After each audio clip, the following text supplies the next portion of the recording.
సామ్రాట్ సంతోషం సినిమా చూసావా? నేను చూడకపోవడం ఏంటండి, ఇప్పటికే 23 సార్లు చూశాను. మా నాన్న నాగార్జునకి పెద్ద ఫ్యాను, అందుకే చిన్నోళ్ళ నుండి పెద్దోళ్ళ దాకా అందరూ ఆయన్ని సామ్రాట్ అని పిలుస్తారు. ఆదివారాన్ని సంతకొచ్చినప్పుడు రా, మధ్యాహ్నం భోజనం టైంకి వచ్చేయండి. పెళ్లి రోజు రండి, ఇస్తాను. పొద్దున్నే 8 గంటలకు షాప్ తీయడం, సాయంత్రం 5 అయ్యేసరికి అమ్మ తెచ్చి టీ కలిసి తాగడం, రాత్రి 8 అయ్యేసరికి షాప్ కట్టేసి ఫ్రెండ్స్తో కాసేపు సినిమాల గురించి మాట్లాడుకుని ఇంటికి వచ్చేయడం. నాగార్జున కాబట్టి ఒప్పుకుందంట. మీ ఫ్యాన్స్ కి భలే తెలిసిపోతాయి ఇవన్నీ. అంతే, చాలా సింపుల్ లైఫ్. మా అమ్మ శివమ్మ.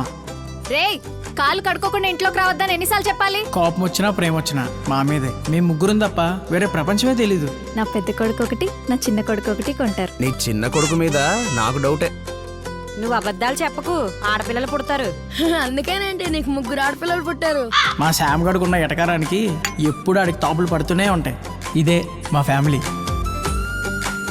వీడికి రాత్రంతా అన్నం పెట్టకే, ఆకలితో ఉంటేనే చదువు విలువ తెలుస్తుంది. ఆడు సాయంత్రం తినేసాడు. నువ్వు అసలు మా అమ్మ నాన్నలకే పుట్టలేదురా. మా ఇది చూడు ఏమంటున్నాడు. నిజమేరా, మేము నిన్ను పెంచుకుంటున్నాం. నువ్వు నా కొడుకు వేరా శాము. అమ్మా, మీది లవ్ మ్యారేజా అరేంజ్డ్ మ్యారేజా? నేను నచ్చానా నీకు? నువ్వు డాడీ వెనకాల తిరిగేదాను అంట. ఈ లంగావోని మీరు కుట్టిందే. సామ్రాట్లేడమ్మా, ఏదో సామాన్లు కావాలంటేను బయటికెళ్లారు.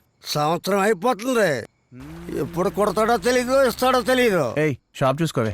నీకే ఊరి మీదకి వెళ్ళిపోతున్నావు, షాప్ లో ఉండే వాళ్ళకి తెలుస్తుంది సమాధానం చెప్పడానికి. నువ్వు కానీ రేపటి నుంచి షాప్ దగ్గరకు వచ్చావా కాళ్ళు ఇరిచేస్తాను. అరే మాట్లాడితే చాలు, సినిమాలకు వెళ్ళిపోతున్నావు, షాప్ వదిలేసి వెళ్ళిపోతున్నావు, నోటికొచ్చాడు మాట్లాడుతున్నావు.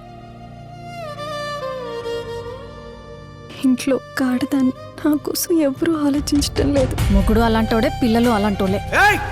ఇప్పుడు ఏంటి, కొట్టడానికి వచ్చావు కదా, దా కొట్టు. నేను ఎవరికోడికి ఇష్టం లేని కొడుకునే కదా, చిన్న కొడుకు అంటేనే ఇష్టం. ఇంట్లో మనస్పర్ధలు, కోపాలు, కష్టాలు, కన్నీళ్ళు ఎన్నొచ్చినా సరే పిల్లలకి మాత్రం ఈ విషయం అస్సలు తెలియనివ్వకు, ముఖ్యంగా సూర్యకి. యాజ్ అన్ ఆర్కిటెక్ట్, ఆ ఇంటి ప్లేస్లో ఎంత పెద్ద మేడ కట్టినా ఆ ఇంటితో ఉన్న జ్ఞాపకాలను మాత్రం తిరిగి కట్టలేను. ప్రతి ఇంటికి ఒక కథ ఉంటుంది. ఇది మా ఇంటి కథ.